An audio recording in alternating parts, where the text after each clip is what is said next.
जय श्री कृष्णा मित्रों। हमारी आज की वीडियो में आपका स्वागत है। आज हम एक बहुत ही महत्वपूर्ण विषय पर चर्चा करेंगे। ये सच है कि बच्चों को उनके माता पिता के अच्छे और बुरे कर्मों का फल भोगना पड़ता है। मनुष्य को अपने स्वयं के कर्मों का फल तो भोगना पड़ता ही है, लेकिन उन्हें अपने माता पिता के कर्मों का फल भी भोगना पड़ता है। इससे पहले कि आप वीडियो में खो जाए, कृपया चैनल को सब्सक्राइब कर ले और कमेंट बॉक्स में जय श्री कृष्णा जरूर लिखें। कहानी शुरू करते हैं।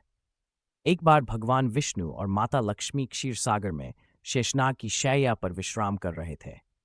इसी समय माता लक्ष्मी ने भगवान विष्णु जी से एक प्रश्न किया, हे प्रभु, क्या बच्चों को अपने माता पिता के कर्मों का फल भोगना पड़ता है? तभी भगवान विष्णु ने उत्तर दिया, हे देवी, यह सत्य है। बच्चों को अपने माता पिता के अच्छे और बुरे कर्मों का फल अवश्य भोगना पड़ता है।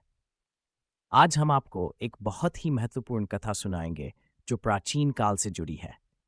इस कहानी को सुनकर आप समझ पाएंगे कि कैसे माता पिता के अच्छे और बुरे कर्मों का फल उसकी संतान को भोगना पड़ता है। भगवान विष्णु कहानी शुरू करते हैं और कहते हैं, हे देवी, यह एक पुरानी बात है। एक गांव में एक गरीब किसान रहता था। वह अपनी मेहनत से ही अपने परिवार का गुजारा करता था। उसे रोज 20 रुपये मिलते थे, जिनमें से वह 10 रुपये दान करता था और बाकी से अपने परिवार का गुजारा करता था। समय बीतने के साथ किसान के 2 बेटे हुए।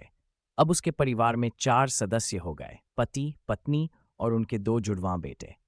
धीरे धीरे किसान को बच्चों की परवरिश में कठिनाइयों का सामना करना पड़ा, क्योंकि महंगाई बढ़ती जा रही थी।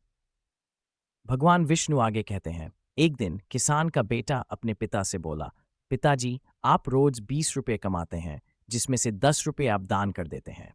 हम इस महीने क्या खाएंगे? किसान को चुप देखकर उसकी पत्नी बोली, नहीं बेटा, तुम्हारे पिता अन्न इसलिए देते हैं ताकि दूसरों की मदद हो सके, लेकिन वह सब तुम्हारे लिए ही करते हैं। हालांकि दोनों बेटे ये बात समझ नहीं पाए, क्योंकि वह अभी छोटे थे। समय बीतता गया और किसान के दोनों बेटे बड़े होने लगे। एक दिन जब किसान काम से लौट रहा था, तो वह एक गाड़ी की टक्कर से मर गया। जब उसकी पत्नी और दोनों बेटों को इस दुखद खबर का पता चला, तो वे बहुत दुखी हो गए। एक दिन दोनों बेटों ने अपनी माँ से पूछा, माँ, हमारे पिताजी कहाँ चले गए? किसान की पत्नी ने कहा, बेटा, तुम्हारे पिता हमें छोड़कर भगवान भोले बाबा के पास चले गए हैं। जब तुम्हारे पिताजी थे, तो वह रोज पैसा कमाते थे और दान पुण्य करते थे। वह उसी पैसे से हमारी देखभाल भी करते थे। अब हमारी देखभाल कौन करेगा? हमारे पेट अब कैसे भरेंगा? माँ ने अपने बच्चों से कहा, बेटा, जिस घर में गरीबी होती, उसका कोई सहायक नहीं होता। उससे सभी दूर भागने लगते हैं सिवाय भगवान के, क्योंकि वही गरीबों का सहारा बनते हैं। बेटों ने माँ से कहा, माँ, ऐसा मत सोचो। हम दोनों भाई भगवान भोले बाबा के पास जाएंगे और अपने पिता को वापस लाएंगे। हमने सुना है कि भगवान भोले बाबा बहुत दयालु हैं। हमारी पीड़ा देखकर वह हमें हमारे पिताजी लौटा देंगे। भगवान विष्णु जी आगे कहते हैं, हे देवी, उनकी माँ बच्चों की बातों पर ध्यान नहीं देती। एक दिन किसान की पत्नी बच्चों को घर पर छोड़कर कुछ काम के लिए गांव में चली जाती है। इस बीच उसके दोनों बेटे आपस में बातें कर रहे थे। उन्होंने सोचा कि क्यों न कैलाश पर्वत पर भगवान शिव के पास जाकर अपने पिताजी को लाने का प्रयास करें। ऐसा सोचकर दोनों भाई घर से निकल पड़े। वह दोनों चलते चलते थक गए, तो उन्होंने एक विशाल पीपल के पेड़ के नीचे आराम करने का फैसला किया। तभी पीपल ने मानव स्वर में कहा, बच्चों, तुम कौन हो और कहाँ जा रहे हो? आज तक मेरे नीचे तुम्हारे जैसे अच्छे बच्चे नहीं बैठे। दोनों बच्चों ने कहा कि वे किसान के बेटे हैं और भगवान भोले बाबा के पास कैलाश पर्वत जा रहे हैं ताकि अपने पिता को वापस ला सकें। पीपल ने कहा, तुम भगवान भोले बाबा से मेरे लिए भी एक सवाल पूछना। मुझे बताना कि मैं इतने वर्षों से यहाँ खड़ा हूँ, लेकिन मेरा एक भी पत्ता नहीं गिरता और मेरी शाखाएं सूखती नहीं हैं। मुझे और कितने वर्षों तक यहाँ रहना है? मैंने पिछले जन्म में कौन सा पाप किया है कि मैं इस स्थिति से मुक्त नहीं हो पा रहा हूँ? बच्चों ने कहा, ठीक है, हम ये सवाल भगवान भोले बाबा से जरूर पूछेंगे। ऐसा कहकर दोनों भाई आगे बढ़े। चलते चलते उन्हें एक बड़ा और डरावना नाग मिला। नाग को देखकर दोनों भाई डर गए और रुक गए। जब वे भागने ही वाले थे, तो नाग ने मानव स्वर में कहा, बच्चों, मुझसे मत डरो, बस मुझे बताओ तुम कौन हो और कहाँ जा रहे हो। दोनों भाई नाग के पास गए और हाथ जोड़कर कहा, हे नाग देवता, हम किसान के बेटे हैं और भगवान भोले बाबा के पास कैलाश पर्वत जा रहे हैं ताकि अपने पिता को ले आ सकें। नाग ने कहा, बच्चों, भगवान भोले बाबा से मेरे लिए भी एक सवाल पूछना। मैं यहाँ कई वर्षों से पड़ा हूँ। अब मैं चल नहीं सकता। मेरे शरीर में इतनी शक्ति नहीं है कि मैं थोड़ी दूर भी चल सकूं। मैंने पिछले जन्म में कौन सा पाप किया है कि मैं इस स्थिति से मुक्त नहीं हो पा रहा हूं? इसका क्या कारण है? फिर उन बच्चों ने कहा, ठीक है, हम भगवान भोले बाबा से ये सवाल भी जरूर पूछेंगे। ऐसा कहकर फिर वह दोनों आगे बढ़े। रास्ते में उन्हें एक सेठ जी मिले। सेठ ने पूछा, बच्चों, तुम कौन हो और इतनी तेज धूप में कहाँ जा रहे हो? तुम बहुत नाजुक और कोमल लग रहे हो। बच्चों ने बताया, सेठ जी, हम किसान के बेटे हैं और जुड़वां भाई हैं। हम भगवान भोले बाबा के पास कैलाश पर्वत जा रहे हैं ताकि अपने पिताजी को वापस ला सके। सेठ ने कहा, जब तुम वहां जाओ तो भगवान शिव से मेरा सवाल पूछना। मैं यहाँ राहगीरों की प्यास बुझाने के लिए एक कुआं खोद रहा हूँ। मैंने कई वर्षों से कुआं खोद रखा है, लेकिन अभी तक पानी नहीं निकला। मैंने पिछले जन्म में कौन सा अपराध किया है कि इस कुएं से पानी नहीं निकल रहा? मैंने इसमें बहुत पैसे खर्च किए हैं, लेकिन यह सफल नहीं हुआ। बच्चों ने कहा, ठीक है सेठ जी, हम ये सवाल भगवान भोले बाबा से जरूर पूछेंगे। ऐसा कहकर वह दोनों आगे बढ़े और रास्ते में उन्हें एक बहती हुई नदी मिली। धीरे धीरे दोनों भाई नदी के किनारे पहुंच गए। तभी एक मछली नदी से बाहर निकली और उनके पैरों के पास आकर बोली, बच्चों, तुम कौन हो और कहाँ जा रहे हो? तुम बिना नाव के क्यों जा रहे हो? बच्चों ने कहा, हमारे पास नाव में बैठने के लिए पैसे नहीं हैं। हमारे पिता हर दिन 20 रुपए कमाते थे, जिनमें से वह रोज दान देते थे। भगवान की कृपा से हमारा परिवार चल रहा था। अब हमारे पिता घर पर नहीं हैं, वह भगवान भोले बाबा के पास चले गए हैं।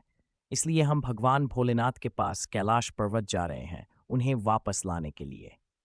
मछली ने उनकी बातें सुनकर कहा, बच्चों, भगवान शिव से मेरे लिए भी एक सवाल पूछना। मैं इस नदी में कई वर्षों से भटक रही हूं।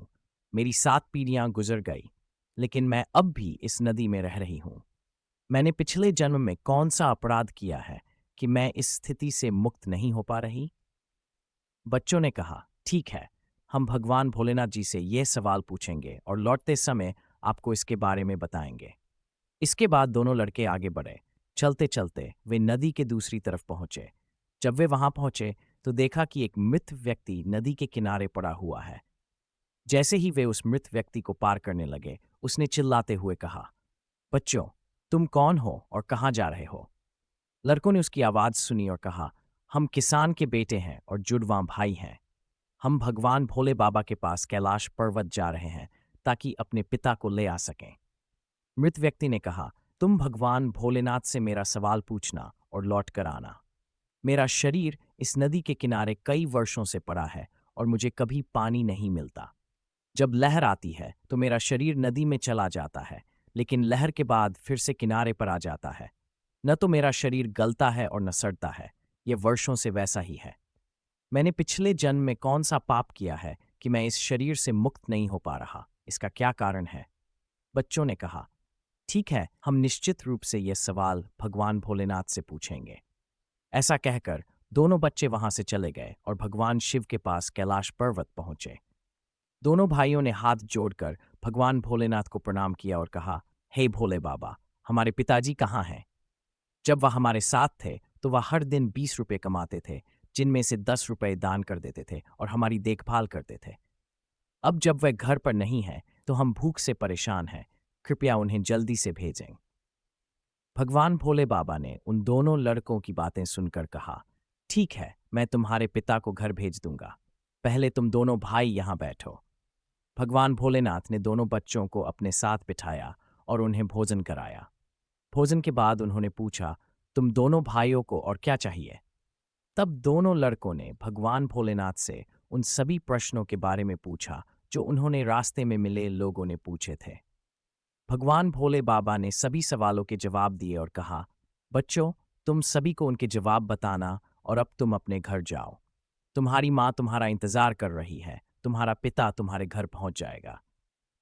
ये कहकर दोनों भाई भगवान भोलेनाथ को प्रणाम करके अपने घर वापस चलने लगे। रास्ते में सबसे पहले उन्हें वही मृत व्यक्ति मिला जो नदी के किनारे पड़ा था।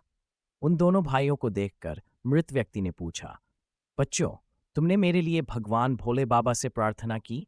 क्या उन्होंने तुम्हारे सवालों का जवाब दिया?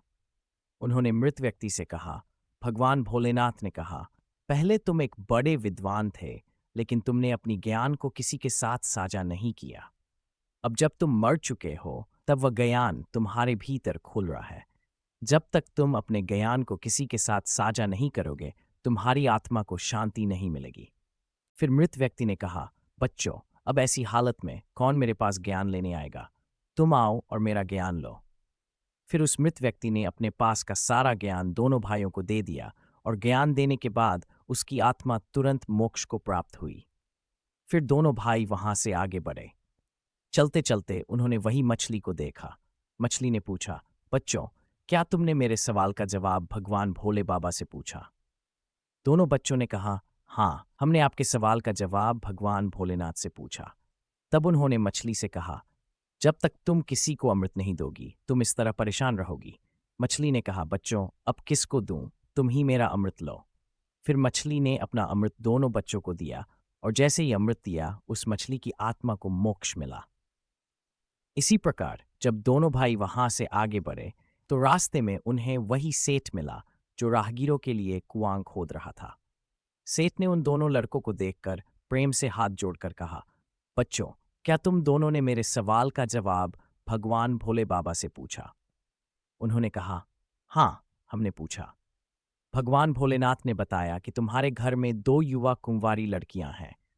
जब तक तुम उन दोनों लड़कियों की शादी नहीं करोगे और कन्यादान नहीं करोगे, तब तक इस कुएं से पानी नहीं निकलेगा। पहले अपनी जिम्मेदारी निभाओ, फिर इस कुएं को खोदना। सेठ ने कहा, मैं अपनी बेटियों के लिए लड़का कहाँ खोजूंगा? तुम दोनों मुझे बहुत सीधे और सुंदर लगते हो और एक जैसे भी दिखते हो। तुम अब शादी के योग्य हो, इसलिए तुम दोनों मेरी बेटियों से शादी कर लो। तब भगवान विष्णु जी आगे कहते हैं, हे देवी, सेठ ने अपनी दोनों बेटियों की शादी उन दोनों लड़कों से कर दी और उन्हें बहुत सारा धन देकर विदाई दी। चलते चलते रास्ते में उन्हें वही सांप मिला। सांप ने पूछा, बच्चों, क्या तुमने मेरे सवाल का जवाब भगवान भोले बाबा से पूछा? उन्होंने कहा, हाँ, हमने पूछा। भगवान भोलेनाथ ने बताया कि तुम इस जमीन पर जो नागमणि है, उसे न तो तुमने कभी बाहर फेंका है और न ही किसी को दान दिया है। जब तक तुम इस मणि का दान नहीं करोगे, तुम्हारा शरीर ऐसा ही रहेगा। तब सांप ने कहा, बच्चों, मैं इस मणि को किसे दूं? तुम ही इसे लो। फिर सांप ने अपनी मणि उन बच्चों को दे दी। आगे भगवान विष्णु कहते हैं, जैसे ही उसने नागमणि दी, उसकी आत्मा को मोक्ष मिला। इस तरह दोनों भाई अपनी पत्नियों के साथ आगे बढ़ने लगे। रास्ते में उन्होंने वही विशाल पीपल का पेड़ देखा जिसके नीचे वे पहले विश्राम कर चुके थे। पेड़ ने पूछा, बच्चों, क्या तुमने मेरे सवाल का जवाब भगवान भोले बाबा से पूछा? उन्होंने कहा, हाँ, हमने पूछा। भगवान भोलेनाथ ने बताया कि तुम्हारी पिछली जन्म में तुम्हारा कार्य गुरुकुल में बच्चों को पढ़ाना था। तुम एक गुरु थे, लेकिन बदले में तुम बच्चों से अपना काम करवाने के लिए मजबूर करते थे, पैर दबाते थे और उन्हें उचित शिक्षा भी नहीं देते थे। उस जन्म में तुमने जो ज्ञान अर्जित किया था, वह अब तुम्हारे भीतर भरा है, लेकिन उन बच्चों के श्राप के कारण तुम हिलमिल नहीं सकते। तुम इस ज्ञान को बांटो, तभी तुम मोक्ष प्राप्त करोगे। फिर भगवान विष्णु माता लक्ष्मी से कहते हैं, हे देवी। फिर पीपल के पेड़ ने कहा, अब मैं इस ज्ञान को किसे दूं? तुम ही इसे लो। तब पीपल के पेड़ ने अपने ज्ञान का सारा भंडार उन दोनों भाइयों को दे दिया। जैसे ही पीपल के पेड़ ने अपना ज्ञान उन्हें सौंपा, उसकी आत्मा को शांति मिली और वह पेड़ के बंधन से मुक्त हो गया। फिर दोनों भाई अपनी पत्नियों के साथ आगे बढ़े और अपने घर पहुंच गए। जब वह घर पहुंचे तो किसान की पत्नी उन्हें देखकर खुश हुई और पूछी, तुम दोनों कहाँ गए थे और ये 2 लड़कियां कौन हैं? तब दोनों भाइयों ने अपनी मां को अपनी यात्रा की कहानी सुनाई। अब भगवान विष्णु माता लक्ष्मी से कहते हैं, हे देवी, अब दोनों बच्चों को यह स्पष्ट हो गया कि उनके पिता वापस नहीं आ सकते, क्योंकि वह अब मुक्त हो चुके हैं। भगवान भोले बाबा ने उन दोनों भाइयों को उनके पिता द्वारा किए गए दान का फल दिया। दोस्तों, इस प्रकार भगवान विष्णु ने देवी लक्ष्मी को बताया कि कैसे बच्चों को उनके माता पिता के अच्छे और बुरे कर्मों का फल मिलता है। और ये भी कि एक व्यक्ति अपने पिछले जन्म के कर्मों का फल कैसे भोगता है और उसके बच्चे अपने पिता के पापों और पुण्य कर्मों में किस प्रकार हिस्सेदार होते हैं।